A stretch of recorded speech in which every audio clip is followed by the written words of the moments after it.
Oh, hello, how are you? Well,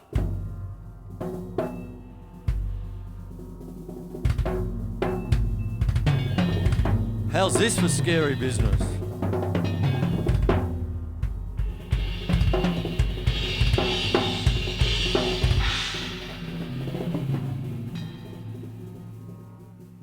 Oh, I better get stuck straight into it, hadn't I? Oh, dear me. How's that? Scary. Scary, as I tell you. Hello, how are you? My name's Chris Quinlan, and this is Melbourne Musos Facechook Live. And I love doing these, but there seems to be a little bit of a thing that people are leaving the building. And this week, one of the great composers went off to the great composing land in the sky. Krzysztof Penderecki passed away. And I put up a post on Facechook the other day, veil to the man who wrote the scariest music in the world. You all have heard him, but you don't know that you've heard him. Okay, he's been on some of the most famous films in the world, in movie history. I've got my notes, and what I did today was actually talk about hitting the drums with different things other than sticks. So I'm going to use my beloved mallets, which are going.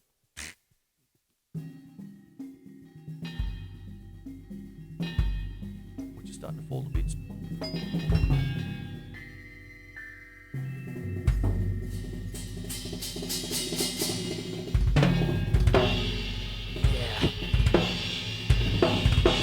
Now,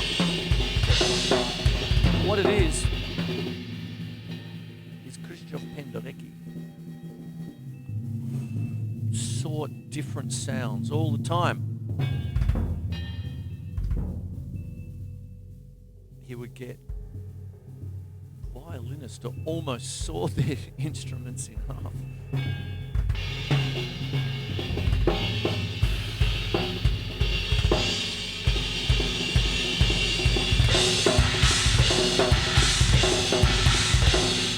And what would happen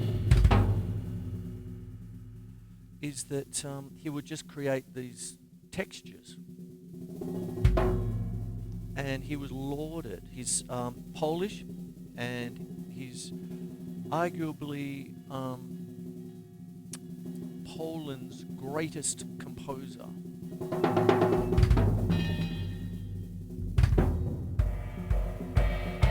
I get to use my gongs tonight. Beautiful.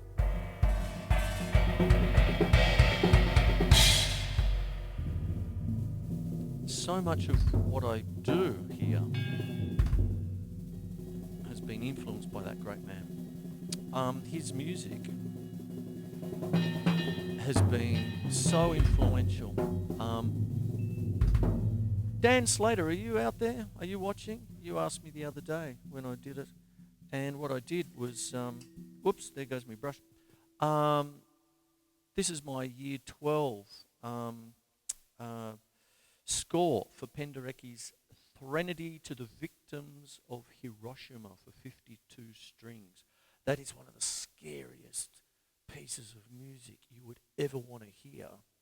And this piece of music was used by David Lynch only just a year or two ago for his reboot of Twin Peaks, that very famous scene where the atomic bomb was going off in Twin Peaks, if anyone out there is a David Lynch fan, which I am. And this piece of music was used for that. I had to study this for year 12, and it's a graphics score. I've been referencing it a fair bit over the last few days because of our current situation where no one can go out and do their normal gigs and stuff. So we're doing remote stuff, right? We're doing things like I'm doing stuff. Well, I was already doing it before all this with dear Scott Hayward. How are you? There you are, mate. I believe he's working on a little bit of a Gina kind of thing there and all that. He asked me to do something. and I just get instructions, and I go out and I do it, and I send it to him, Dropbox it, and all that, and maybe there's something coming up in the next day or two, and all that. And also with the Rostrakos Lendikravia Quartet, okay, and with all the dear people in that, like Gavin and Ange and Magda, all that. And there's a lot of projects happening. And what happens is when you can't, I mean, there's a lot of to and froing if you want to do a stand thing and all that sort of stuff. But what happens is that Penderecki was the master of putting in layers. You can layer things. So, you know, it would be instructions such as, I just need a texture down low. And he would write for that. So he'd find a way of notating that.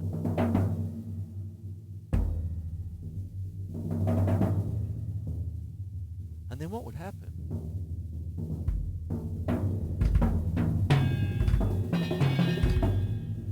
Is someone would put something over the top. Now, this is soundtrack, movie soundtrack stuff, right? There was a thing in the 1980s, a great series called Edge of Darkness, and there was stuff like this, lots of soundscapes like that, and they got Eric Clapton to come in and put guitar solos. I rate that as amongst his best work ever. He just... so evocative, you know, that kind of thing. And when we're talking about things like this, even though it might not be your cup of tea, like just to listen to as a piece of music, you can't get away from it. Look, I've already quoted Twin Peaks, right? He's on 2001, A Space Odyssey. And his music scared the bejesus out of all of us for The Exorcist. Man, you had to peel me off the ceiling when the first time I watched that film. And that was Penderecki then. And then I had to study it for school.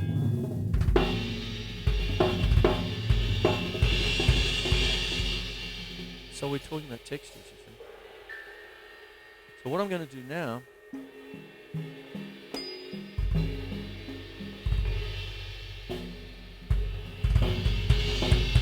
is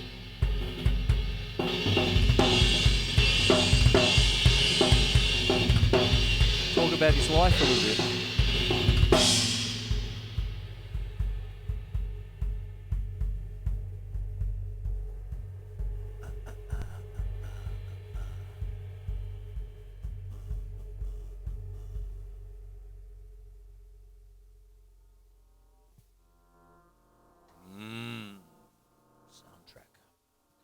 Here we are. There it is there. There we go. Krzysztof Penderecki. 23rd of November 1933 he was born. He passed away a few days ago. 29th of March this year, 2020. 2020. He's a Polish composer and conductor. Amongst his best-known works are Threnody to the Victims of Hiroshima, Symphony No. 3, his St. Luke Passion, Polish Requiem, Anaclasis, and Jutrenja. Penderecki composed 4 operas, 8 symphonies, and other orchestral pieces, a variety of instrumental concertos, choral settings, mainly religious texts, as well as chamber and instrumental works. Born in Dybika to a lawyer, Penderecki studied music at the Jagiellonian University and the Academy of Music in Krakow. After graduating from the academy, he became a teacher there and began his career as a composer in 1959 during the Warsaw Autumn Festival. His Threnody to the Victims of Hiroshima for string orchestra and the choral work St. Luke Passion have received popular acclaim. His first opera, The Devils of Loudun, was not immediately successful. Beginning in the mid-70s, Penderecki's composing style changed with his first violin concerto, focusing on the semitone and a tritone. Devil's Note. Oof. His choral work, Polish Requiem, was written in the 1980s and expanded in 1993 and 2005. Penderecki won many prestigious awards, including the Prix Italia in 1967 and 1968. 4 Grammy Awards in 1987, 1998 twice, and 2017. The Wolf Prize in Arts in 1987, and the University of Louisville Grammar Award, I think that's how you say it, of music composition in 1992. In 2012, Shawn Michaels of The Guardian called him arguably Poland's greatest composer. So, what I'm doing here is putting in soundscapes a la Penderecki. He'll put in textures and clouds. He would put in whole blocks, and then what happened would be another block underneath and all that. The thing about, notice that everyone is referencing the Threnody. One of the things about that is there was a film in 1964 that with the Hollywood star Henry Fonda called Failsafe Zone, and basically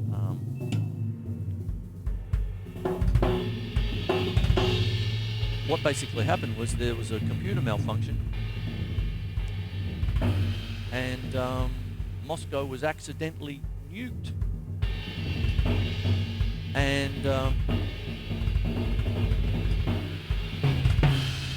And so to avoid a world war, Henry Fonda as the president, it's a spoiler, mate, spoiler, it's a spoiler alert, said, if Moscow goes, I will nuke New York. And he was talking to the ambassador to Moscow, as the president, and he said, what's the, how will I know when it happens?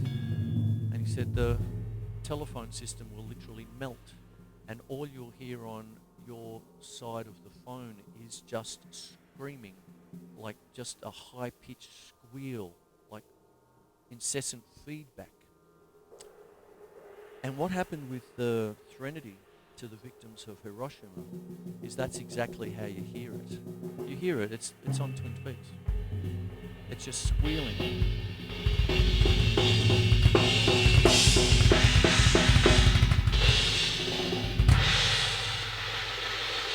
It's like that. But he gets the strings to do it.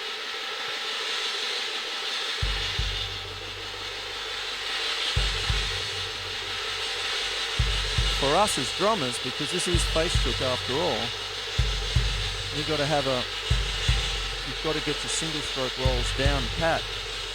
Finger control is good, but this is a little bit more wrist. That subsides. And then what happens with the piece then? It's like scattered. One of his other famous pieces is De Natra Sonoris.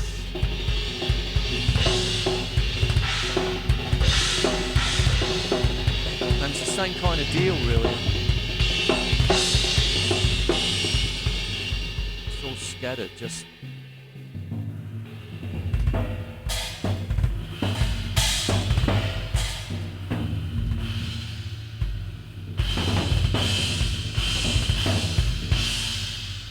What happens, it sounds all over the place, but close your eyes. Close your eyes and imagine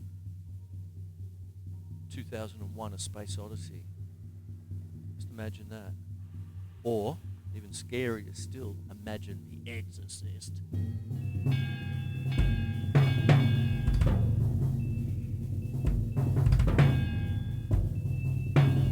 The power of paradiddles compels you. The power of paradiddles compels you.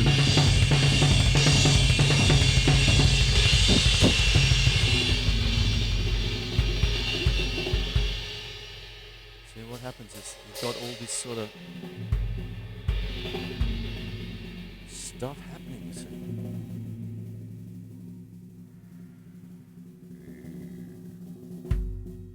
So I'll continue on with a little bit of his life. Boop. Sorry about that.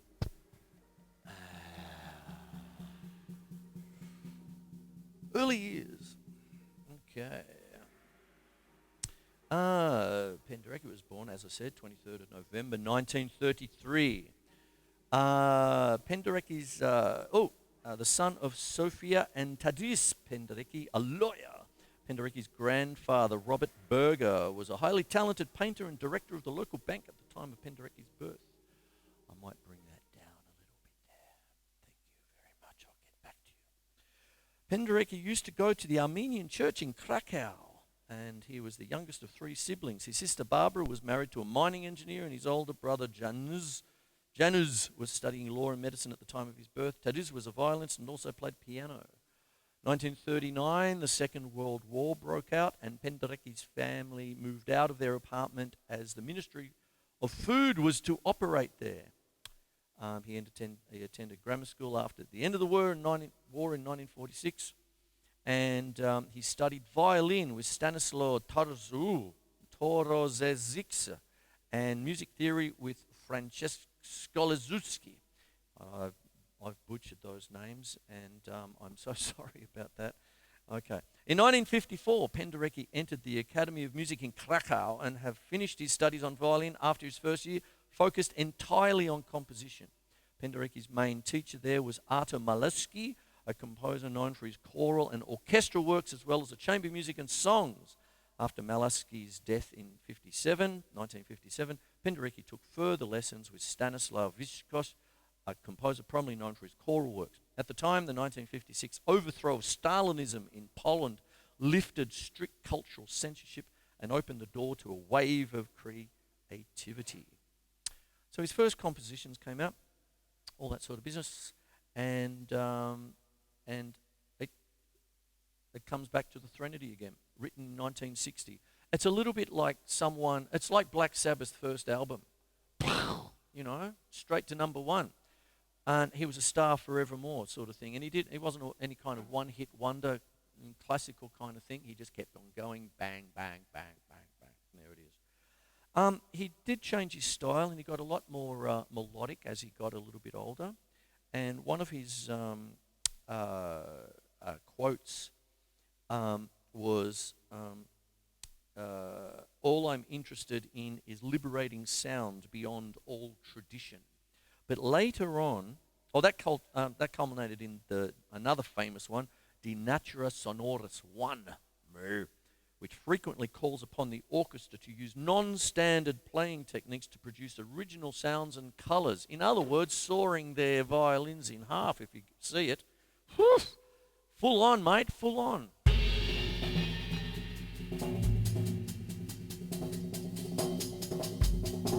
So what I'm doing here, how am I framing this as drums? Well, I'm using drums as an excuse to talk about one of my favourite and most famous of composers, and who's influenced me so much.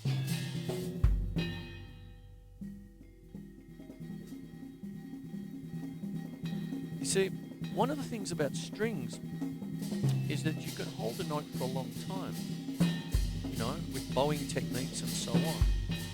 But for us, we drummers, you might think that I'm playing quite quickly or whatever, but I'm thinking of that as like a semi-breath, like 1, 2, 3, 4, 1, 2, 3, 4, 1, 2, 3.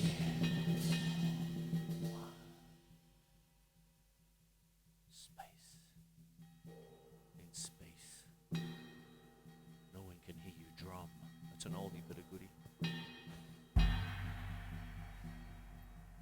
Now I'm going across to 2001 now.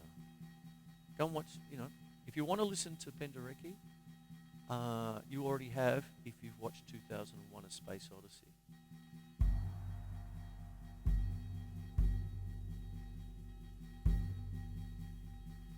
It's movie soundtrack stuff. It's perfect for it.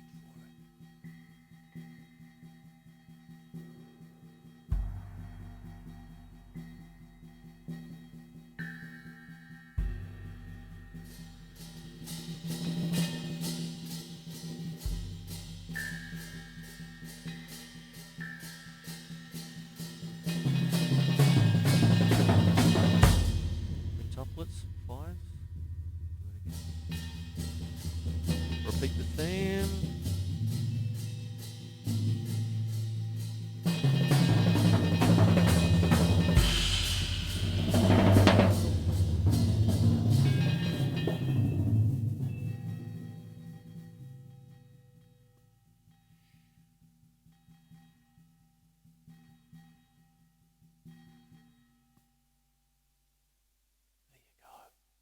Hope you got something out of that, yeah?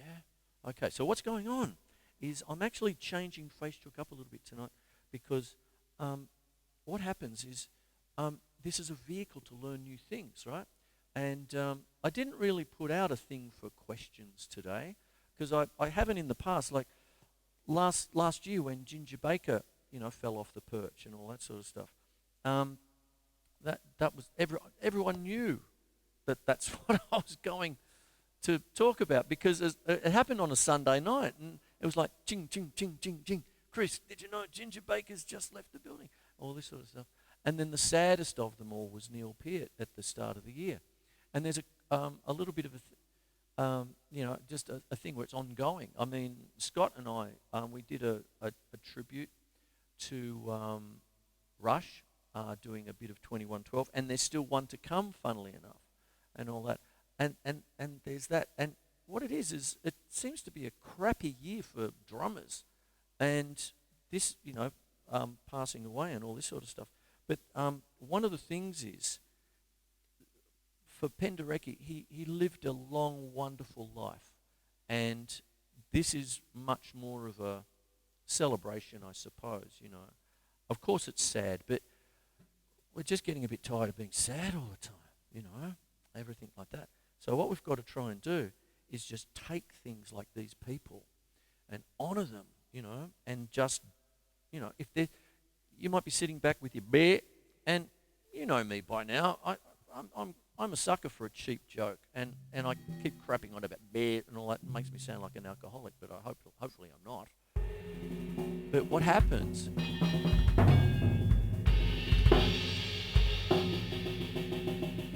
is that this is a way of really celebrating people who have been so important in their realm.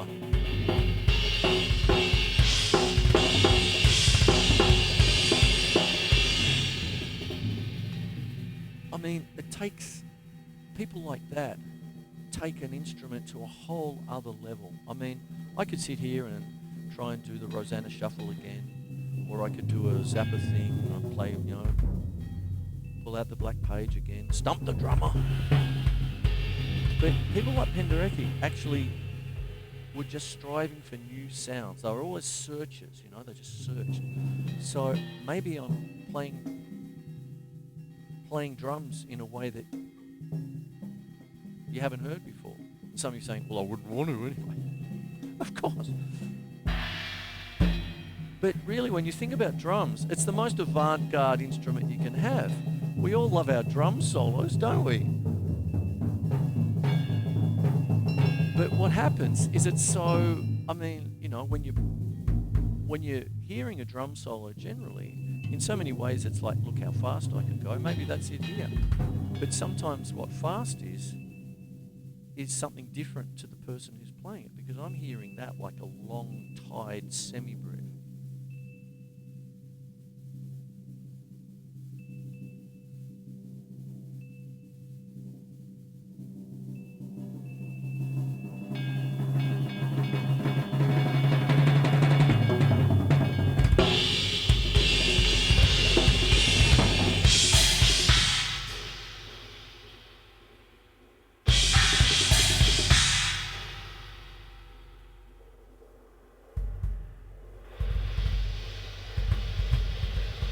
The cymbals are two-note chords, right?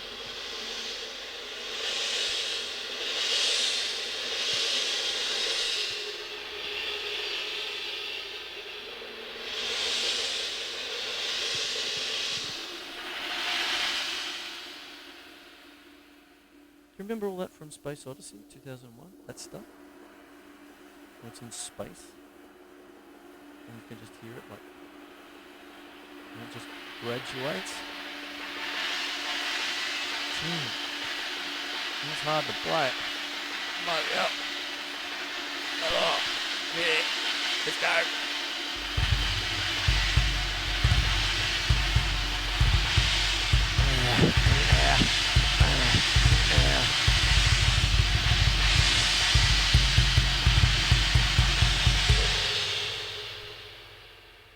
Bring it down. Build it up.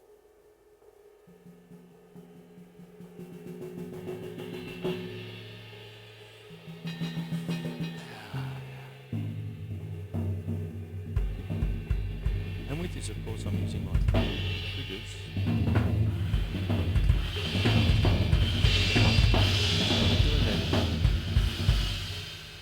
It's a bit disguised, but it's actually an F-sharp Phrygian mode I'm using, but it's with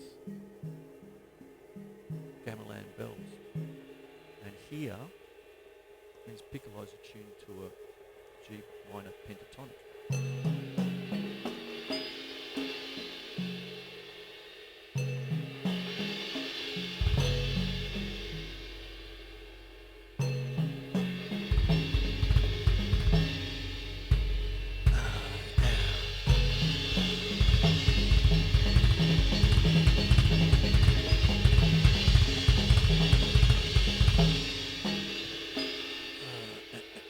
B flat, D, and the octave G.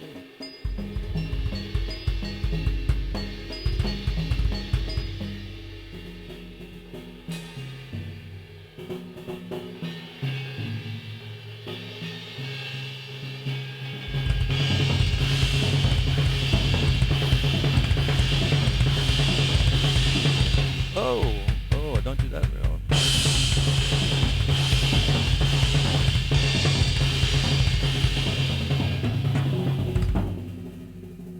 And there you go. I better start wrapping the show up. I'm going to keep it short tonight.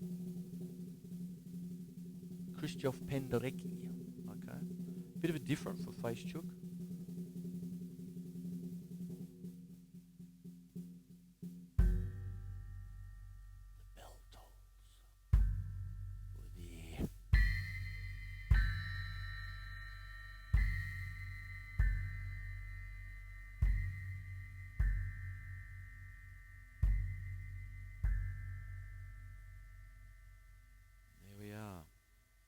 Krzysztof Penderecki. I dedicate this show to him.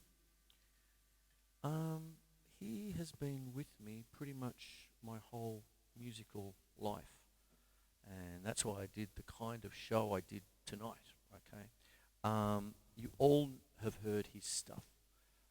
When you start talking about films like, as I said, 2001: A Space Odyssey, Twin Peaks, and The Exorcist, sort of thing. And it really is R.I.P. and Vale to the man who wrote the scariest music in the world, that kind of thing. And the funny thing about those films, he didn't write specifically for those films. He wasn't a film composer per se. He was a dead set, serious, classical composer. But his music was of the quality that people like Kubrick for 2001 said, I just want to use that masterpiece in my film. With David Lynch, I need to use Threnody for my reboot of Twin Peaks with the atomic bomb scene and all that. He never specifically, I'll change this and I'll do this and I'll chop it into whatever it is for the film. No. The directors of the film actually adapted their film to his music. How's that for a tip of the cat? Tip of the hat and all that sort of stuff. So there you go. That's my show tonight. Short and sweet. Bit different. Cool. That's okay. We're in different times. And what it is I did it with mallets. I was going to use brushes, but in the preparation and all the sounds and all this sort of stuff, I went, I'll just stick with mallets tonight, sort of thing, and go at it from there.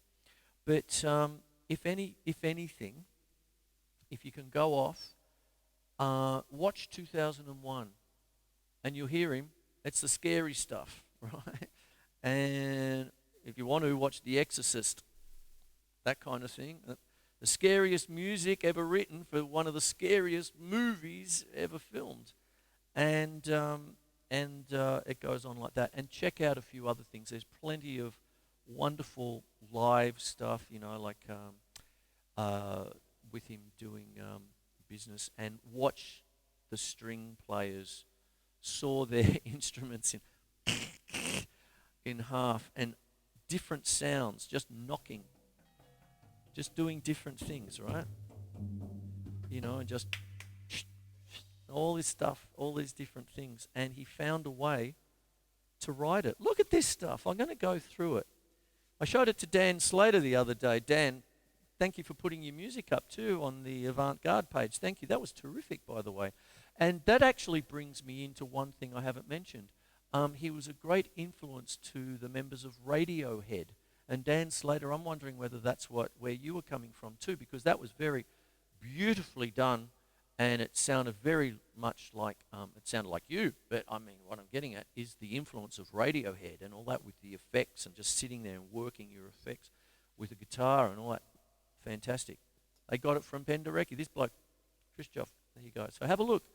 Okay, these are all the instructions with new notations, right? Then have a look. Okay, there it is there. And as it goes through, have a look at this stuff.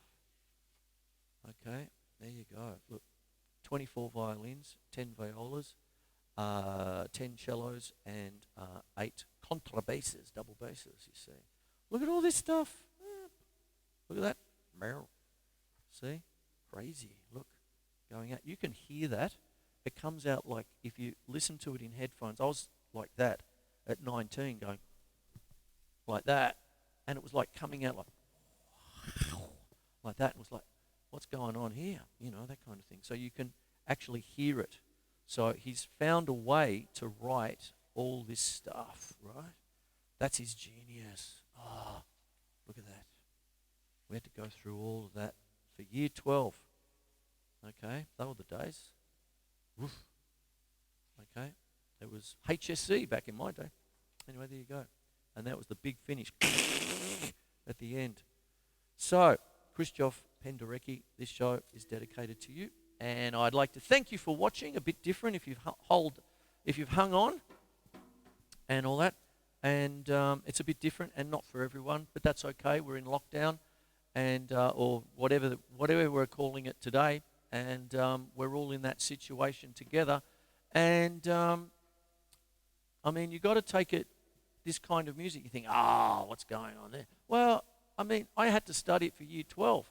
I mean, it meant so much to so many people. Of course it's different and weird and different. But always remember one thing I say to my students about weird. Weird generally has a negative connotation. Oh, that's weird. Brr. Sort of thing. Was he on the piss when he did that? Oh, something like that. Whatever. But for me, weird just means someone else's new.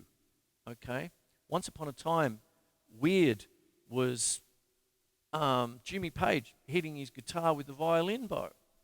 That kind of thing. Once upon a time, weird was what was it? Merman Turned the Tides, Jimi Hendrix. Oh, that's psychedelic. That kind of thing.